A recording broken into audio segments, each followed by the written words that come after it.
सकाळ झाली, पण देशमुख वाड्यात अजूनही तणावाचा दबाव होता. भाऊसाहेब खुर्चीत बसले, चेहरा काळजीत. मनात प्रश्न उगम पावत होते. या घराचं भविष्य मी कसं जपणार?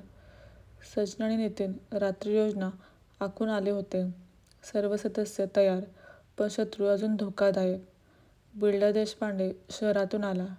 त्याच्या हातात नवीन फाईल्स, त्याच्या डोळ्यात आत्मविश्वास, हास्य आणि शत्रूला भेदण्याची योजना होती. तो म्हणाला, देशमुख वाडा आता माझ्या ताब्यात आहे. तुमची योजना काही उपयोग नाही. सचिन समोर उभा राहिला. शत्रू मोठा असला तरी आपण घर वाचवणार. देशपांडे हसला. तुम्ही अजून समजत नाहीत. माझ्याकडे नवीन युक्ती आहे. या घरातल्या सर्व सदस्यांना आपल्याकडे खेचण्याची. त्याने फोनवर बोलून घरातील सदस्यांना आकर्षित करायला सुरुवात केली. मोबाईल कॉल, संदेश, खोटे आश्वासन, भाड्याचे पैसे. घरातील काही सदस्य संभ्रमित झाले, काही नाराज. वाड्यात कुजबूज सुरू झाली. आपण काहीतरी चुकलो का? सचिन, ही युक्ती थांबवायची आहे. सचिन आणि नितीन गुप्त बैठक घेतात.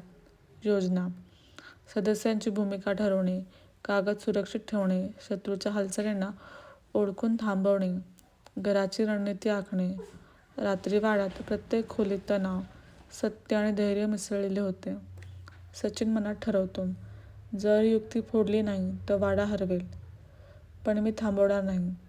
संध्याकाळी बिल्डरच्या युक्तीचा परिणाम जाणवतो.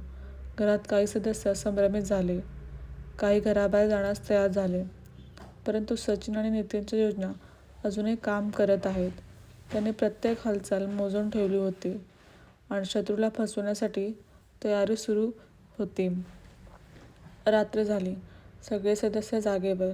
सत्य, साहस आणि कुटुंबाची एकजूट तयार.